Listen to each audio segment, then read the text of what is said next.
Evening again from Edinburgh and London. This is Veronika here. I'm here with Juliette Scarfe, health skin expert, formulator of her own skincare, which is which is organic and all natural and top skin food that you can get into your body. And this is the second episode of our mini series on the skin and gut connection. And today, Juliette suggested that we talk about gut issues, specifically leaky gut, IBS, and Crohn's disease. So that's what we're going to cover today. If you are watching, or if there are any questions that come up after the streaming, please do either private message us directly, either of us, or I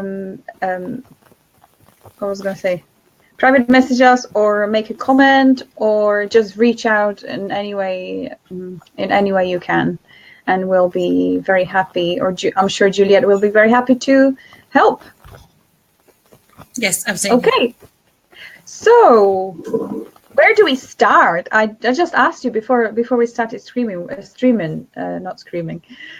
Where do we start with gut? I mean, it's such a huge question, right? Yes. What is gut? What do people think gut is, and what it really is? Can you explain? I think that in relation to the gut, people think of it maybe just as the stomach, or just as the stomach and intestines. I don't think they're aware that the gut runs from the mouth all the way to the anus, effectively. Okay. It is a very long and complicated system. And the first stage of that is the digestion that occurs within the mouth from chewing. Mm-hmm. So we are basically full of bacteria, right? Full of. Yes. What's the and that's also the introduction. So we are never alone. Someone's always watching. We are we're more bacterial cells than we are human cells, which some people find very scary to hear, but it's true. And so we have to look after our bacteria, and we have to work in harmony with our bacteria. Mm-hmm. And that is why when our bad bacteria gets out of sync, that our emotions are affected, our behavior is affected, our digestion is affected, our mood is affected. There is nothing that the bacteria don't affect. The conditioning quality of our hair, our nails, our skin, the list is very long. Mm-hmm. And when you talk about bad bacteria, is it more that we have a certain balance of certain type of bacteria in our body, where the balance is maintained is all good, but when one of them or a couple of them gets out of sync, is that where the issue may be, or why it may be, what it causes the issue? Can you touch on that a little bit more? Yeah, absolutely. So we have an 80-20 balance is what is required. So we do need 20% bad bacteria to provide that balance. It's when that bad bacteria goes over that level that we start to notice symptoms, and then further along the line, chronic disease.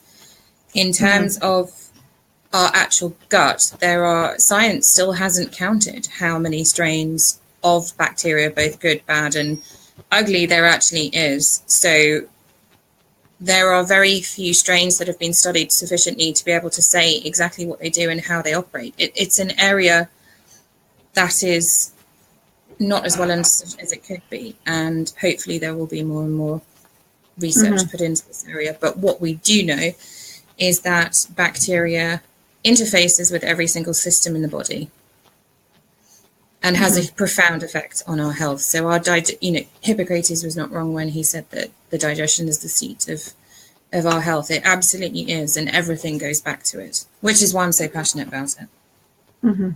Okay. So how is where the issue starts to occur, or what are the symptoms of leaky gut, or when does it happen? Or if you can tell, maybe you can't tell, maybe this is a long-term thing where things kind of switch from the balance to imbalance. So how does that manifest in leaky gut, IBS, and Crohn's?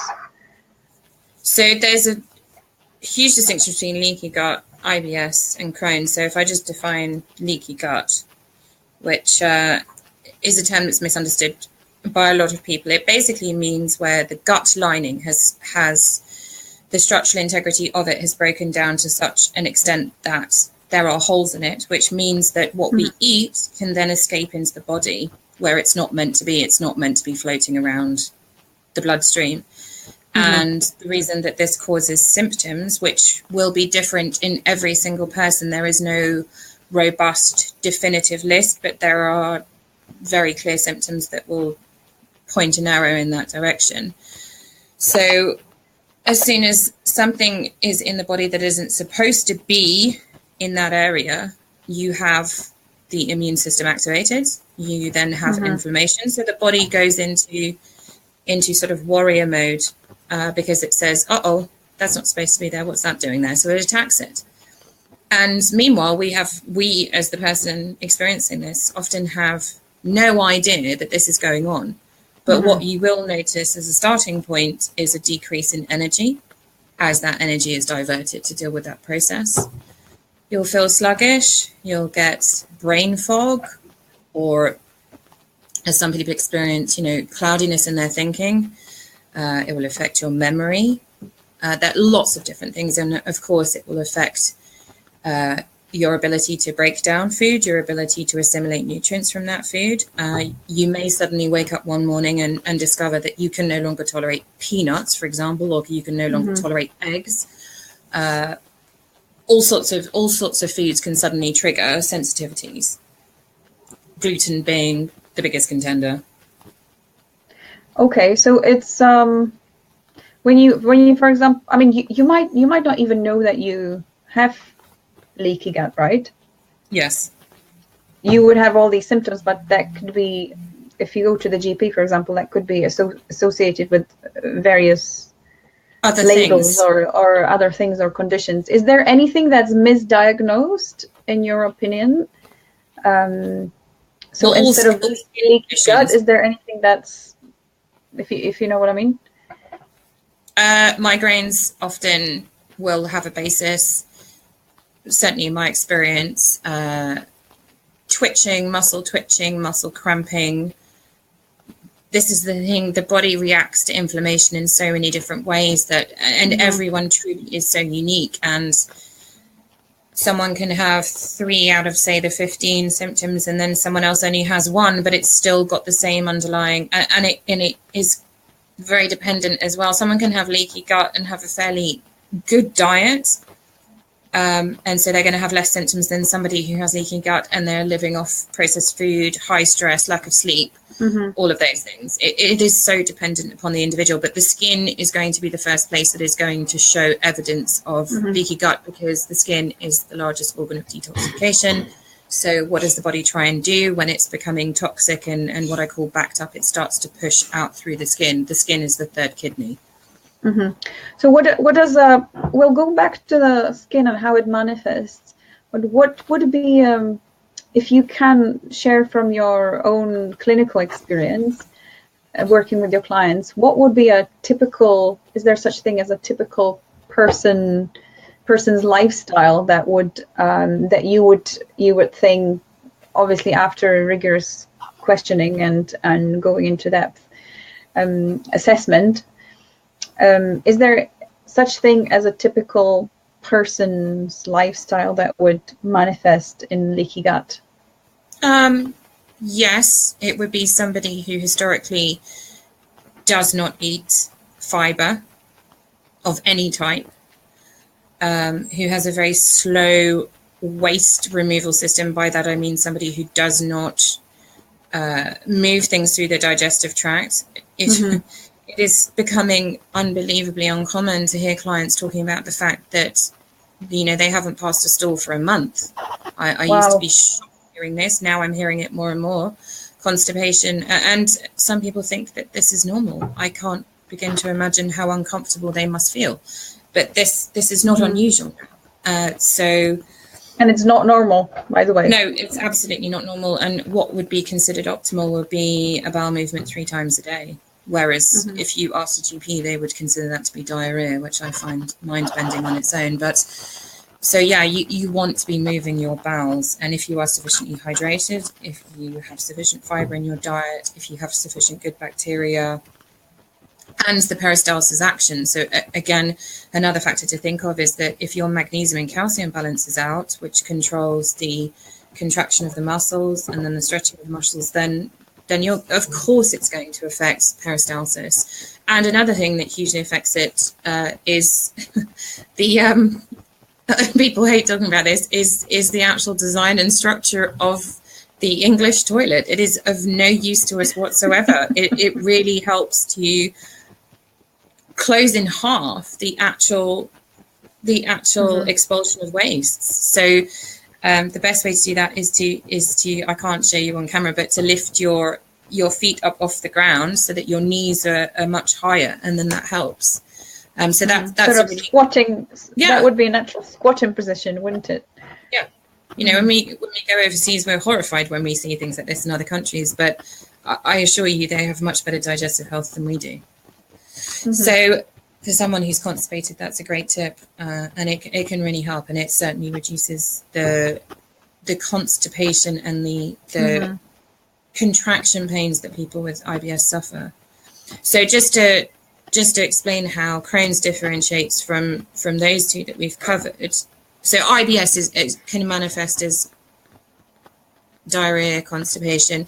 It generally it's one of those sort of umbrella terms, a bit like stress, that GPs throw lots of different things under, but it basically is digestive upset, cramping. It can manifest in nausea, as I said, diarrhea, constipation, whereas Crohn's is very distinct from that because it specifically refers to chronic inflammation of the intestines. Okay, so if we go back to when you were talking about the skin and how it manifests, well, one of the symptoms or one of the things that you would go and look at your client and see what the state of their skin is, apart from other things, how could that manifest? What, for Crohn's or for all of them? Well, if there is an overlap, yeah, for all of them, or just for leaky gut and IBS, would there be, or leaky gut on its own? Leaky gut always goes hand in hand with eczema type symptoms.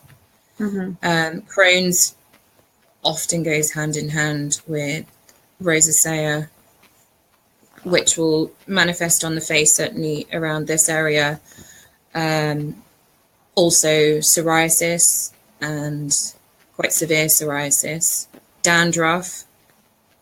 Leaky gut can also manifest in dandruff because the cause of dandruff is actually an overgrowth of fungus, which I know is not pleasant to think about, but that's basically what's going on. And so, you know, the scalp needs a decent blood flow to it to remain healthy. So if things are floating around in the blood that shouldn't be there, you will see it manifest itself as flaking scalp, cradle cap, all sorts of other things of that nature that, again, people just think are sort of benign, but they're very good indicators of much deeper things going on within the body. So athlete's foot, another one. That's definitely an indicator of digestive disturbance, particularly where it relates to infected toenails. And again, that's now considered normal. Look at all the adverts on the TV where they're just, you know, one would believe that everybody has it. How does it then connect to the gut? What? Athlete's foot. Because you have got colonies of bacteria, of bad bacteria. What conditions do bad bacteria like? Damp, dark. So they will colonize themselves in the most uncomfortable of places. And, you know, for men, that can be in areas that they'd rather not think about. But yes, it can also appear in armpits, behind the ears, in the ears. I've seen it in the ears, anywhere that sunlight doesn't get to. I mean, sunlight is the best disinfectant. It truly is.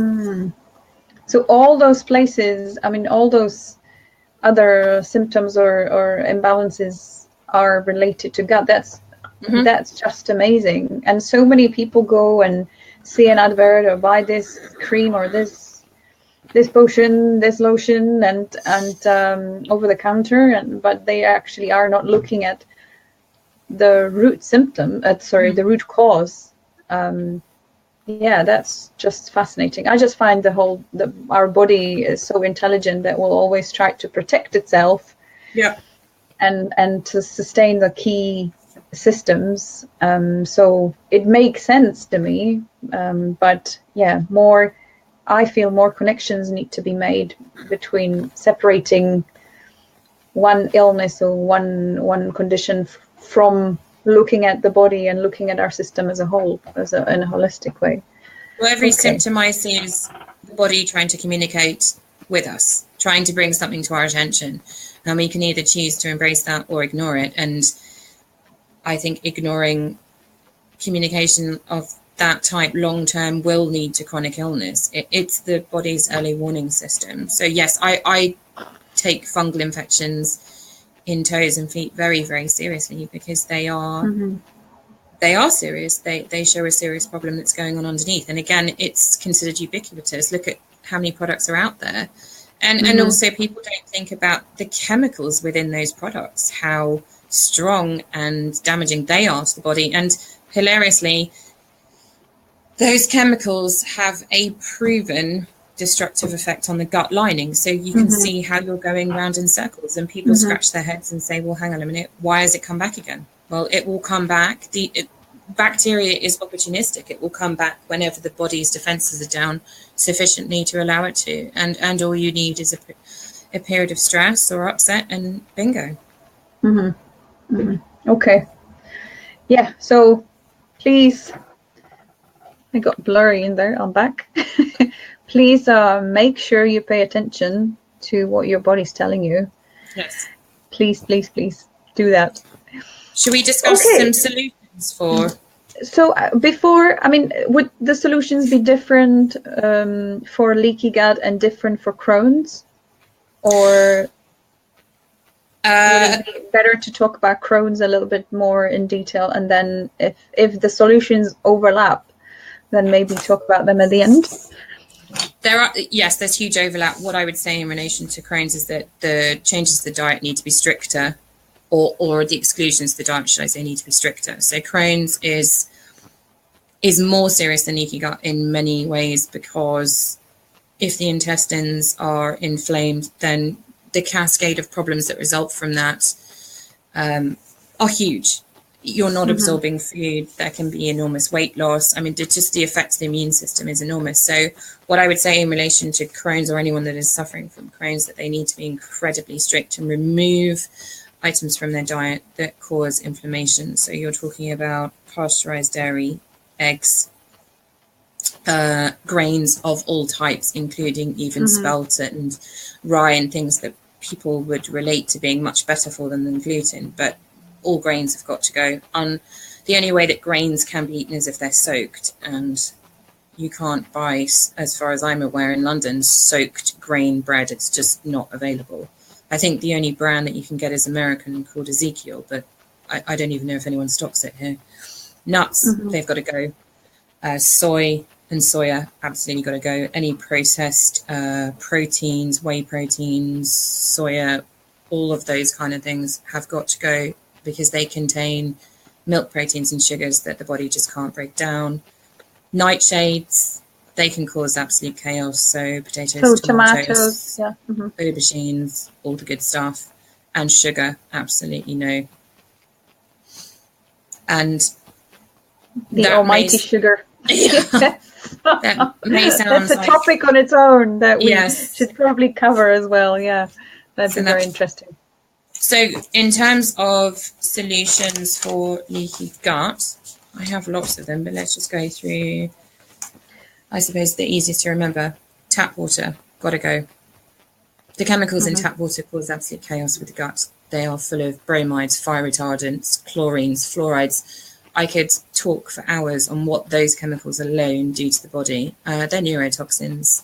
They affect hormone disruptors as well. Oh, absolutely destroy the endocrine system. If anyone who has started distilling water, they'll know exactly what I'm talking about, because the alien goo that is left behind once the water has been distilled is absolutely shocking. If I want to really focus my clients' minds on how important this particular recommendation is I show them a photo of the stuff that has come out from my distiller, and they just look at me like they're just stunned. They're like, what?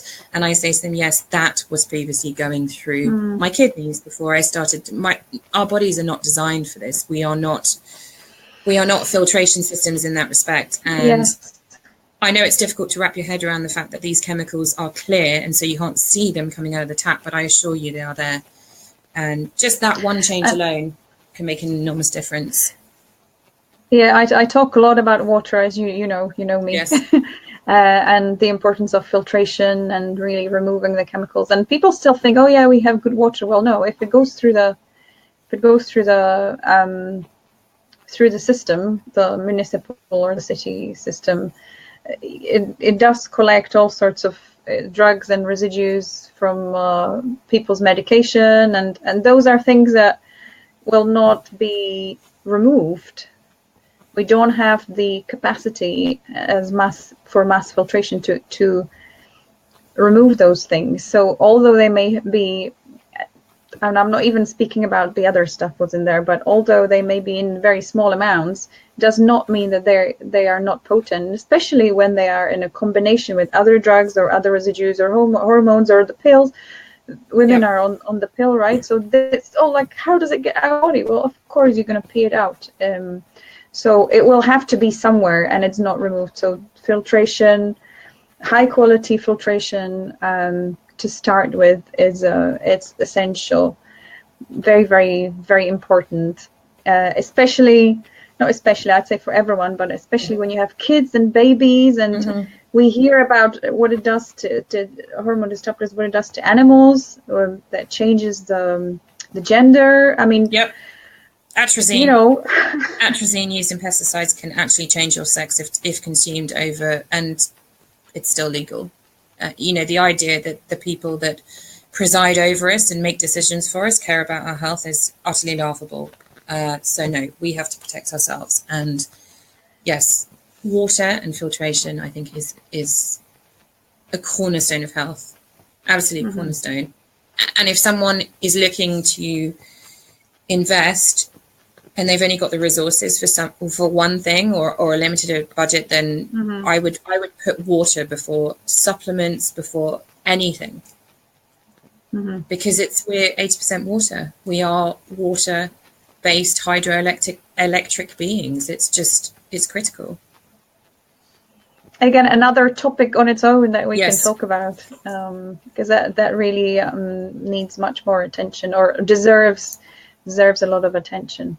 Okay, so we have covered the importance of drinking good water. What else would you suggest? No sweetness. If there are sort of the top three, I mean, I know there's a list of other things, and you have already made some suggestions before. So no sweeteners, sugar. Yeah, no sugar, no pasteurized dairy, no farmed anything. By that I mean fish. No. Fake fish. Good grief, that's a topic on its own. You do not want to be consuming anything that has eaten grain, because what you're consuming is inflamed, and that's being passed on to you. We are not meant to consume grain, and I'm sure that. So are you saying that farmed fish are raised or are fed with grains? Yeah, absolutely. The cheapest rubbish they can feed them with to make them as big as humanly possible. Again, it's all about profits. It's not about, the color of their flesh is just not normal. They inject them with food coloring. It sounds like something from a horror movie, but that is what they do. They're not fish. They're this horrendous Frankenstein hybrid, and they're not fit for consumption. So most supermarkets, you have to look very, very carefully for real fish, because it's all GMO rubbish. You've got to buy wild, and yes, it's more expensive, and I know that fish has gone up in price in any event, but it's tricky. I get that. Go to farmers markets, be very, very careful at looking at the labels, because if it doesn't say that it's wild caught, then it isn't. Okay, so pay more attention to where your food comes from. Definitely. And I think we have become complacent a lot of the time, that yeah, I don't know. Sometimes I feel something really dramatic has to happen for people to start paying attention. So hopefully this will catch your attention and help you start, even if it's one change at a time, even if it's one little thing, start with that and start educating yourselves more. And if we can just end on some positive solutions that people can put into practice to help heal all of these conditions, all of the solutions I'm about to say are applicable to all of them and will massively help. So the first one being homemade bone broth. And the reason for that is the fact that it's packed full of bioavailable, which means that our body can easily absorb them. Mm-hmm. Minerals, full spectrum of minerals, vitamins, and the bone marrow and amino acids and collagen. And if you want to have smooth, plump skin, then bone broth is the best, is the absolute best, and better than any ludicrous face cream or so-called collagen collagen preparation. This is how you want to be getting your amino acids and collagen, and it's the building blocks of our entire body. So it helps enormously to plug the holes for leaky gut and to reduce inflammation. Coconut oil, raw coconut oil, amazing. Put it in your coffee, put it in your tea, have it straight off the spoon, put it in your cooking. It doesn't matter, but don't heat it too high. Its smoke point is sort of mid-range. But yes, coconut oil, the medium chain fatty acids are amazing for the gut. What else? Or apple cider vinegar. And when you go back to the bone broth, just another note. Again, you need to be for anyone who's considering that or who wants to start to make some changes. Make sure you know where you source your not your bones from, but the animal bones from. Again, it has to be done sustainably, grass-fed. No pesticide, no grain-fed animals. But if you go to a decent butcher's, of which I note that they are springing up again, which is wonderful, and you say to them, I want to make bone broth, they will collect together what they know to be the bones with the highest level of bone marrow. You know, they're experts, they know what they're doing. So they will be more than happy to help. And it's so inexpensive to make. So inexpensive to make. And believe it or not, the supermarkets, I've tried this experiment myself. You go and ask the butcher section or the butcher counter, they will say, I'm sorry, we can't sell the bones to you. And I will say to them, why? And they'll say, you might choke on them. I mean, it's just health and safety gone completely mad. So they just throw them away. They throw these bones away. It's just, you laugh, but it's madness. It's absolute madness. So you have to go to a butcher's in order to get these bones, unless, of course, you're buying. What I do is I buy organic chicken, and then I take those bones and make it from that. Mm-hmm. And what about for someone who's a vegan or vegetarian? What would you say to them? No bone broth for you. Well, again, this is like a whole nother topic, but you cannot get. The nutrients that are in bones you cannot get from plants that I am recommending to utilize for this purpose. Yes, you can make broth from plants, but it doesn't have the same constitutional. It just doesn't. So what we're looking for is the bone marrow, and we're looking for the cholesterol cells. We're looking for all the things that we actually make in our own bone marrow. So do animals. That's what's there to heal us. We want those fats to help heal the system. Again, why coconut oil? Another one that's absolutely amazing that most people, I don't think they necessarily know what it is, but chicory root. Did you know that it comes from the dandelion family? So chicory root is one of the most profound herbs for repairing the digestive system. And as an aside, recent studies have proven that it's one of the most effective weight loss avenues. Why? Because it's a prebiotic. It's 65% of the plant is fiber. So not only does it fill you up, it improves your digestive transit. And again, weight loss is absolutely grounded in gut health. So how would you be, where would you buy chicory root? Would you buy it as a powder, and then consume the whole plant that way, or the whole root? Yes. Yes, you would consume the root dried and ground up, or get the chicory root coffee. Or I think they call it a coffee alternative. Now, when we say that, obviously we're not making any medical suggestions or claims, or so if you're not sure about anything, please consult consult with someone in your area who's a health expert. Okay, so what else? Anything else worth mentioning? Fermented vegetables. We've touched on that. Yeah, we've touched on that last time. We talked about it a little bit more in depth. And then my final suggestion, which I think most people would enjoy, is pumpkin seeds. I think you can get pumpkin seed butter now, as in nut butter. I'm not sure if it's 100% pumpkin, but yes, pumpkin seeds are absolutely fantastic. And also they have a very powerful anti-parasitic action. So they'll expel all sorts of unpleasant things from you, which we all have. No, we don't. Yes, we do. Yes, we do. No, yes, we do. As unpleasant as it is to wrap your head around that, we do. We absolutely do. We are interfacing with things all the time that most people would rather not think about. But that's another aspect of keeping a healthy digestion, is to, to keep the parasite numbers down. We need some, but we certainly don't need too many. Okay, good. So pumpkin seeds, any way of preparing them? Any way is the best? Do we just eat them the way they are, or raw? Although some people may find it that's do we toast them? That if you've got digestive issues, it would probably be better to toast them with some salt. Obviously not table salt, so pink salt, Celtic salt, Icelandic salt, and they're absolutely delicious. Raw can be a little too much for some people. Again, everyone's different, so it may have too profound an effect. So maybe not handfuls and handfuls of them, because they are powerful and they work very, very quickly. So but a handful a day as part of what else you're having, or mix them in with hemp seeds. You get fantastic essential fatty acids. I have them in my breakfast every day, so definitely. Oh, really? Sunflower seeds and pumpkin seeds go in. Yeah. Fantastic. Yeah, there you go.